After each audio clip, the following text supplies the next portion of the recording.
Hi, I'm Gordon from Camera Labs, and this is my first looks review of the Sony FE 200-600mm f5.6 to 6.3 GOSS, a super telephoto zoom for alpha mirrorless cameras aimed at sports, aviation and wildlife photography without breaking the bank.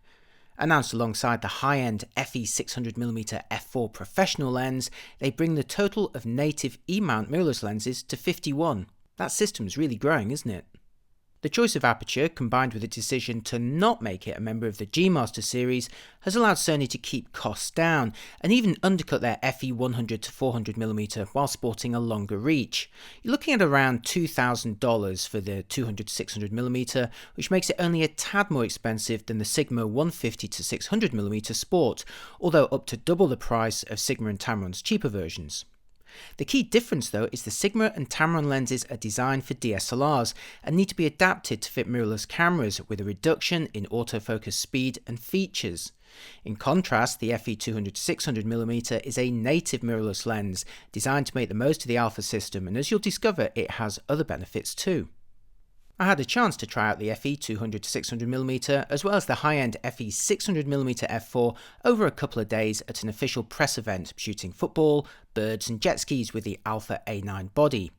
As a press event, Sony invited a bunch of journalists, YouTubers and photographers, so you'll see a load of videos and articles about these lenses all released around the same time to meet the announcement. Check them all out and let us know which tests you'd like to see more of. Right, on with my video. And if you're interested in the 600mm f4, I've got one about that one too. The FE 200-600mm is an understandably substantial lens with a weatherproofed barrel measuring 112mm in maximum diameter and 318mm in length.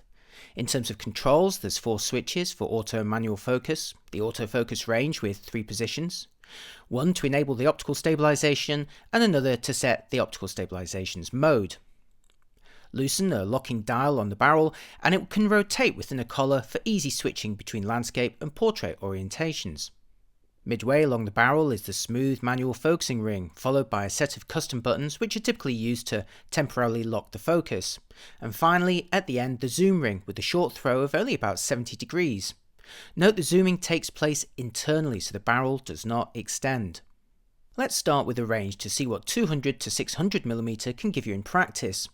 I filmed this shot handheld with the Sony A9, starting at 200mm and zooming all the way to 600mm. I'll show you more examples later on with sporting and wildlife subjects. The optical construction employs 24 elements in 17 groups with optical stabilization, a closest focusing distance of 2.4 meters, 11 aperture blades, and DD SSM focusing.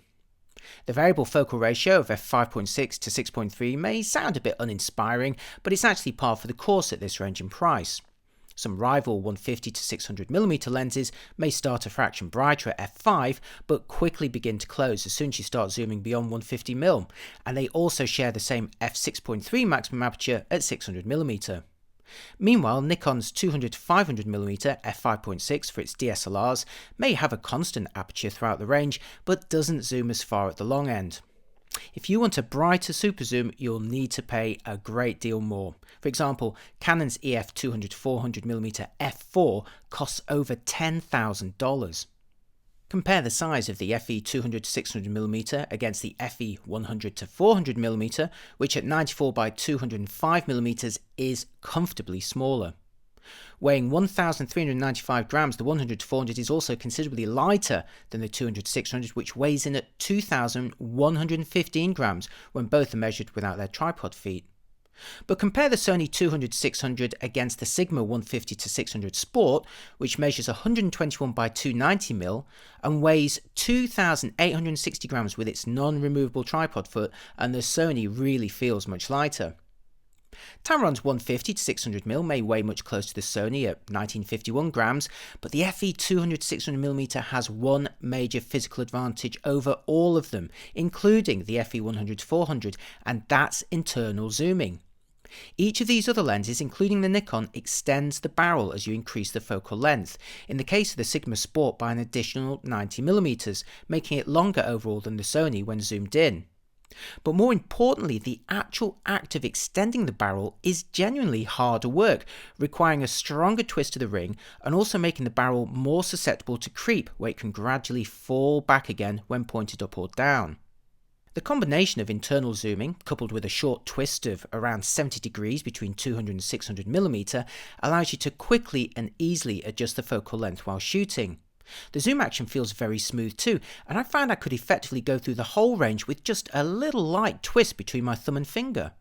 Now this might sound like a minor observation, but it actually really transformed the use of the lens in practice, whether I was shooting athletes running back and forth or birds in flight.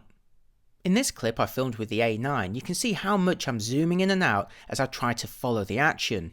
For me, it was much easier to frame and readjust during a burst than attempting to do the same with an extending zoom like the Sigma and Tamron, or indeed to attempt to follow the action with a long fixed prime lens.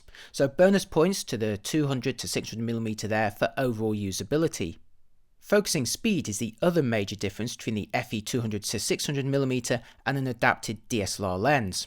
Now I've tested both the Sigma and Tamron 150 to 600mm on various DSLRs where they can really focus very quickly and effectively, but once they're adapted to a mirrorless body they become more lethargic and don't always support all the focusing modes. They're not really ideal for shooting action when adapted. In stark contrast though, the FE 200 to 600mm as a native mirrorless lens focuses very quickly and confidently between near and far, and not just with Canadian YouTubers either. This is the view you see through the Alpha A9 during stills composition, and you can see how quickly it refocuses. You can see the FE 200 to 600mm in action here, using its maximum aperture and a variety of focal lengths, but generally towards the longer end of the range. I was shooting with the A9 using its mid-burst speed of 10 frames per second with the electronic shutter and either zoned or expand area AF modes. In each case, the combination of the FE 200 to 600mm on the A9 focused sufficiently quickly and confidently to deliver a very high hit rate, even 100% for some bursts. I also tried the FE 200 to 600mm with the 2x teleconverter to extend its reach to 1200mm. In this sequence, again shot with the A9, I had the lens operating at 1200mm, and while the converter meant the maximum aperture had reduced to f13, the A9 still focused it confidently for this bird in flight. Bird photographers are always looking for long focal lengths, so it's reassuring to find that the FE 200 600mm still worked well with the teleconverter, at least when mounted on the A9. I'll try some tests later on with the A7 III and other Sony bodies. Speaking of the range again, here's a couple of video examples showing the lens zooming from 200 to 600mm. Now, a 3 times range doesn't sound like much, but the difference between 200 and 600mm in practice is really quite significant, and for me also proved much more useful than the 100 to 400mm range of the earlier G Master for all but the closest action. Again, I enjoyed being able to adjust the zoom quickly and easily, but smoothly too, allowing you to reframe the subject effortlessly and without jarring leaps. That jet ski clip was also filmed handheld using the optical and sensor stabilization. And here's a video showing the range with the 2x converter fitted. So during this clip, you're seeing the lens, with a little support from a monopod, operating between 400mm and 1200mm. Here's one more clip of a bird filmed at 1200mm.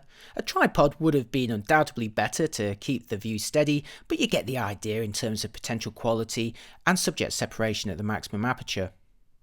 Now for a selection of still photos, all taken with the A9 body and all JPEGs out of camera. I was generally very happy with the optical quality of the lens in these initial tests, which managed to deliver pretty good results across the frame with reasonable contrast. Now when shooting side by side with the FE 600mm f4, the more expensive sibling unsurprisingly delivered higher contrast, greater sharpness across the frame, and a shallower depth of field too with its stop and a third larger aperture, but that lens is 6 times more expensive and half as heavy again, and also lacks the zoom capability.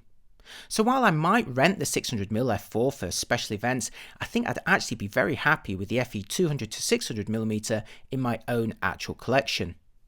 Ultimately, the FE 200 to 600mm is a very compelling lens for Sony owners who want a long reach without breaking the bank, their back, or compromising on performance. Sigma and especially Tamron may have cheaper 150 to 600mm options available, but they won't focus anywhere near as well when adapted, making them a lot less useful for the kind of subjects you'll invariably want to capture with a lens like this.